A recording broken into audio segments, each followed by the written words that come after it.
Der AM-Cast. Gespräche über Gottes Wirken heute und Mission weltweit. Herzlich willkommen, liebe Missionsbegeisterten da draußen. Ich begrüße euch zu einer weiteren Sonderfolge, einem Ukraine-Spezial von unserem Podcast der Allianz-Mission.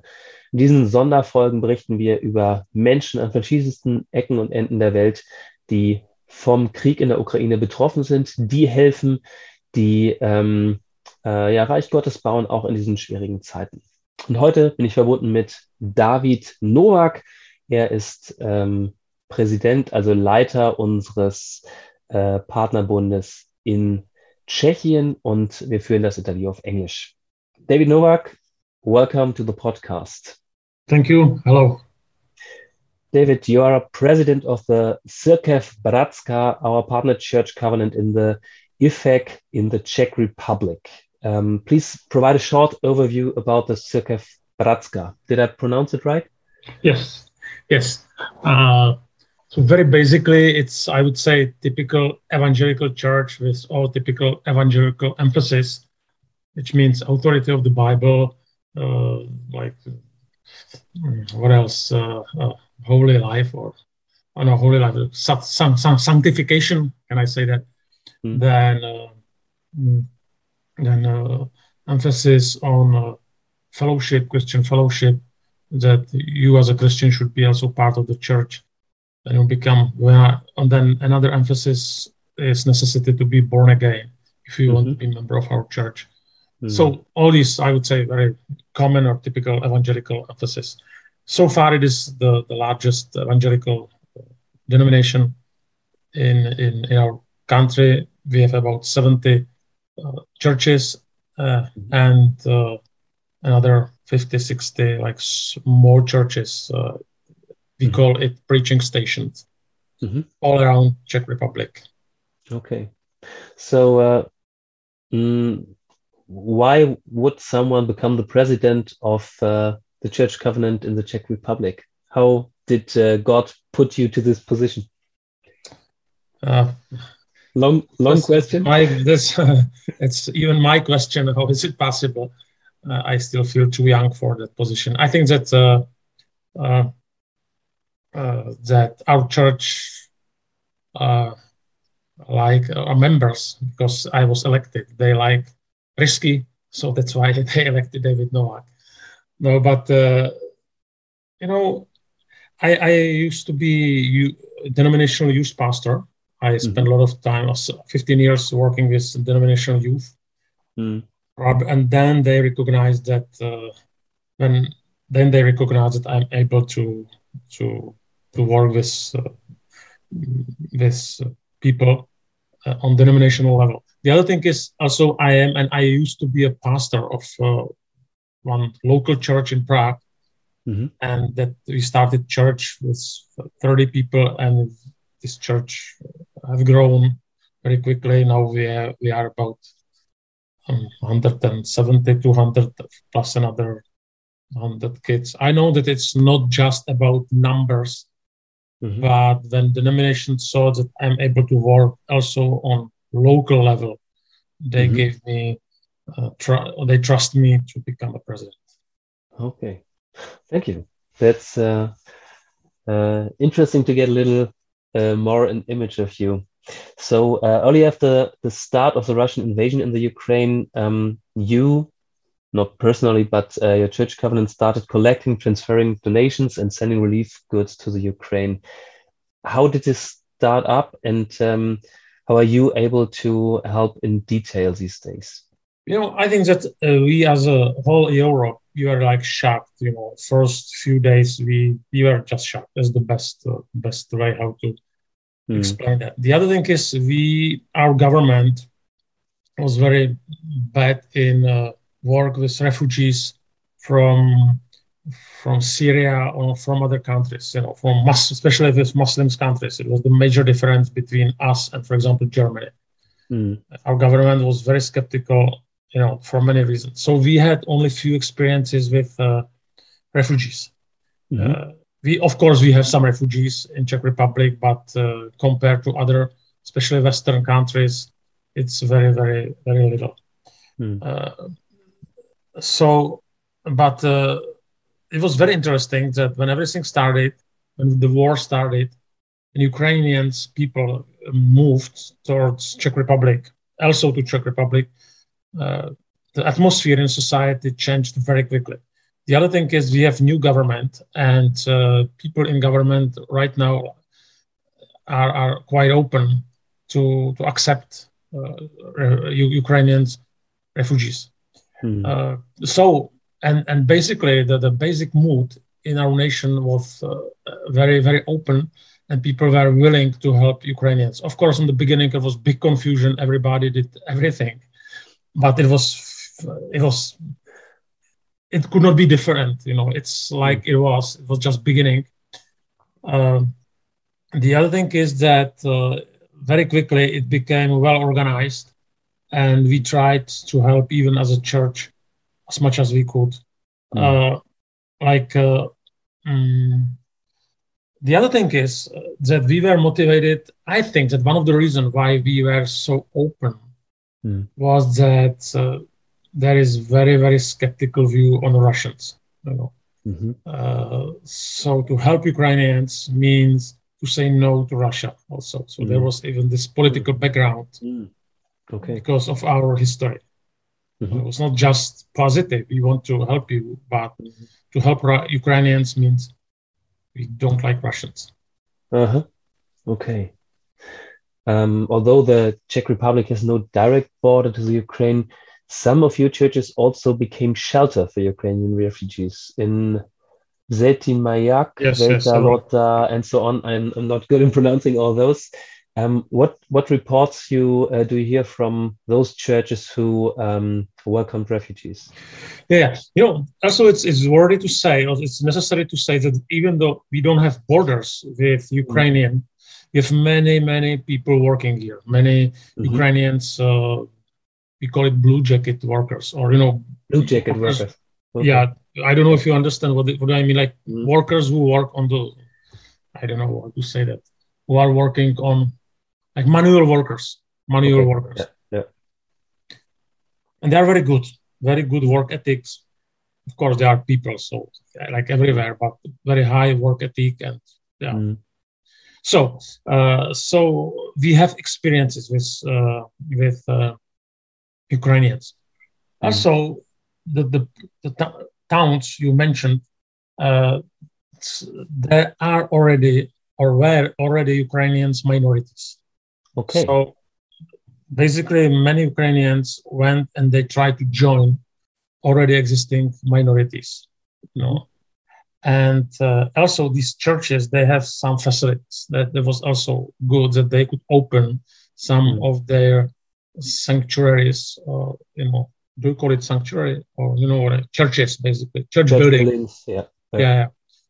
Or even the churches, they did, it was not just church buildings, but for example, they have some hostel or used to, or hotel. Yeah. So they open it and they use it as a sometimes transition point. Okay. Or sometimes as accommodation for Ukrainians. And it worked, and it still works. Yeah.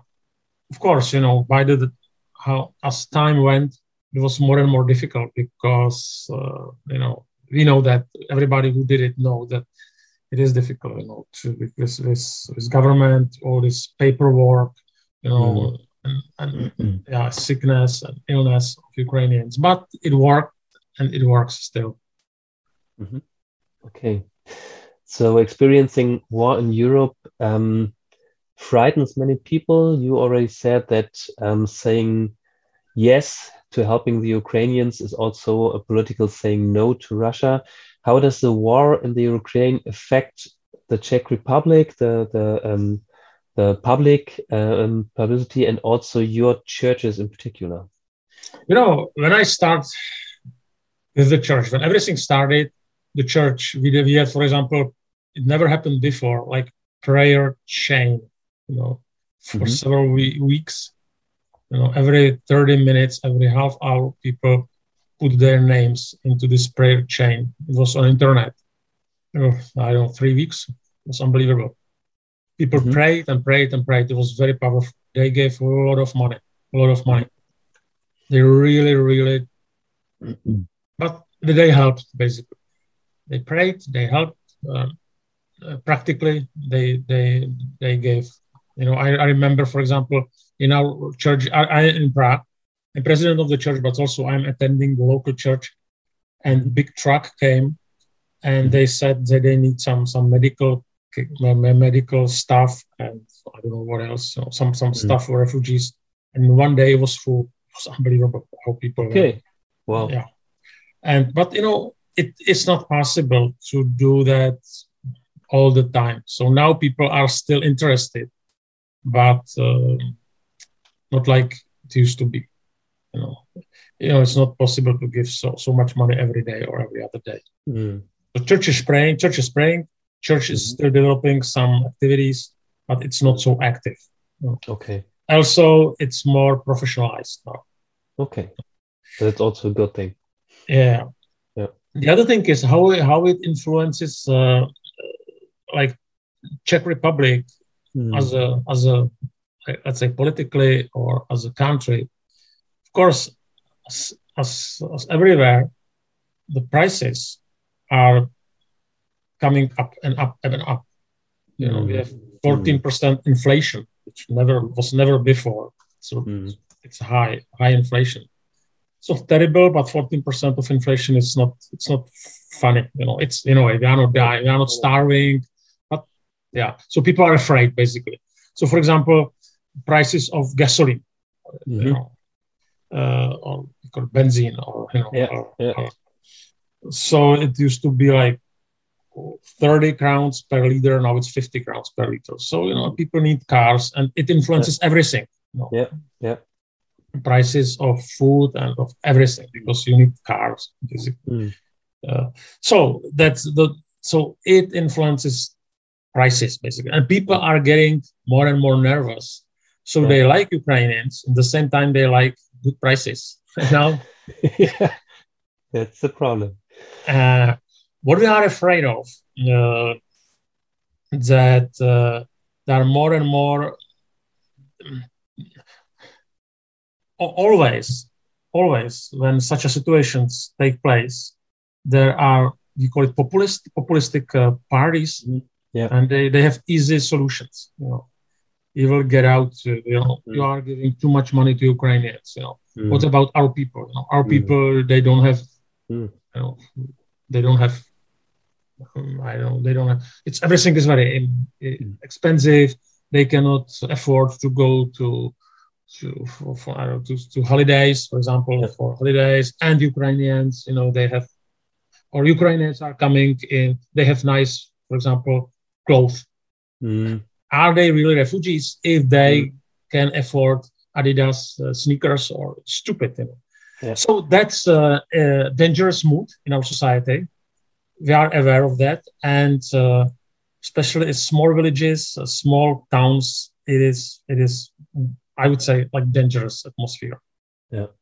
So we pray for better situation, and I'm sure that it's not just in Czech Republic; it will be everywhere. Where do you see God working in this moment, in the midst of all this suffering and war? I think that there are a few. First, we pray more, definitely. We know how our world is extremely fragile. That's one thing. We knew that before, but immediately you realize that the war is nearby, and you see that the Russia is really, it's like ISIC, it's like terroristic, but it's bigger. It's terrorist state, and Putin is like somebody like Hitler or Stalin. So it is very dangerous, and people are afraid, They are afraid, and they pray. We really we realize how fragile and uncertain that we are very fragile, and that our world is uncertain, even though we are living in Western country, and still we are very rich country. That's one thing. The other thing is, I realize that our people are not as bad as I sometimes thought. When they see that people are in need, they are able sacrifice something. So I am proud of our people, from our church, even from our nation. Some people, of course.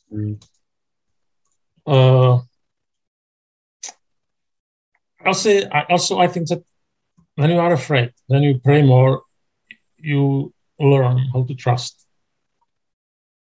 That some verses in the Bible about trust, not trusting in God, are becoming more real.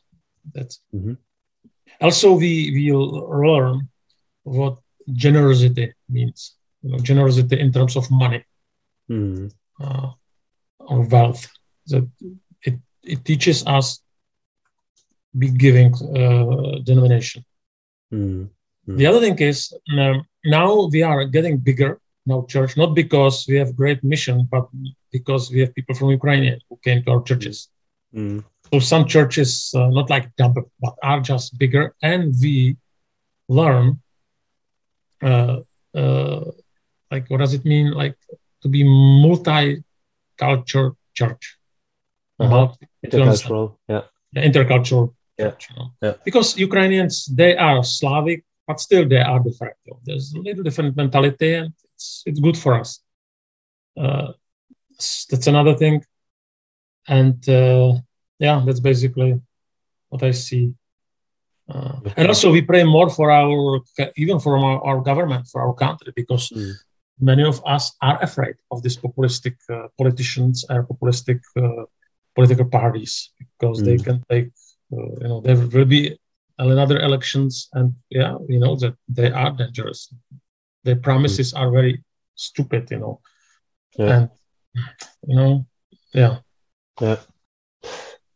Thank you. Last month you sent a whole truckload with humanitarian aid to the Ukraine. Wasn't the first. What do you experience? What is most needed at the moment for the refugees arriving in the Czech Republic, and also in the Ukraine where you sent the humanitarian aid to? I think, I'm not an expert. There are people who are really involved and they know. But I think that two things. One is that the help needs to be like focused, so to send them what they really need.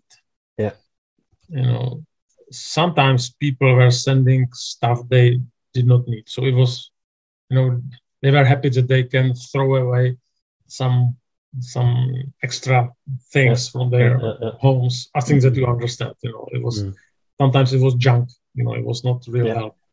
So really to be sensitive on what they really need. The other thing is to know somebody from Ukraine who know how to distribute help, because of course when everywhere where are big money, there is danger of corruption. It's everywhere. Yes, there are people, and the other thing is we have long history of helping Ukraine as a Czech church. Yes, even under communism. Long. So we know that corruption is always a problem in that part of the world. It's everywhere, but in Ukraine it was special, and we had some terrible experiences. It doesn't mean that we should not be giving, but we should know where the help goes. We should not be naive. And their mentality is sometimes really different. And I remember when we sent, some money or some stuff, and 60% stayed in pastor's home, because pastor is somebody, in their mentality. It doesn't mean that it's now. What I only want to say is we need to know where the money will go and who is responsible for distributing of help. And I'm saying that because of long history from Ukrainian people, churches. So, and the last thing is what they need still is money, because if they have money, they know how to spend them and how to spend them. Okay. So you say what is needed most is focused help and the right key persons to trustworthily distribute this help. And sometimes just money for the people to be able to buy what they need in their place. Yeah, but again, as long as we send money, we need to be sure who will get the money and how he will distribute it. Yeah, that is an experience that we just share, that it's really important with our financial support for the Ukraine to find people in the country. So some of my colleagues traveled to the Ukraine to pick up contacts to pastors of our partner covenant there. But it needs the personal contact to know that you have trustworthy people working with. Yeah. Thank you very much for your insight today, for all that you and your church in the Czech Republic did and are doing at the moment. To finish up our talk for today, what can our listeners pray for you personally and for the Cirkev Bratska? Yeah, for me, please pray for wisdom. I like my ministry. At the same time, I feel that it is like responsibility. As everybody who is ahead is responsible. So it's really to be wise what to do and also what not to do. The second thing is pray for wisdom how to help Ukrainians. And also to give for generosity of our people, to be generous, to be giving. Yeah. Still, it's more than 100 days. Motivation is a little slower compared to the beginning of crisis. So for us, gracious spirit of our people, and also it's my burden and my prayer for new people, because Czech Republic is not very Christian country. Even though there are people who are becoming Christians, but still pray for new people to become Christians, for our church to be open church, with good ambition to reach new people for Christ. Danke für Ihr Interesse und dass Sie so Teil von Gottes weltweiter Mission sind.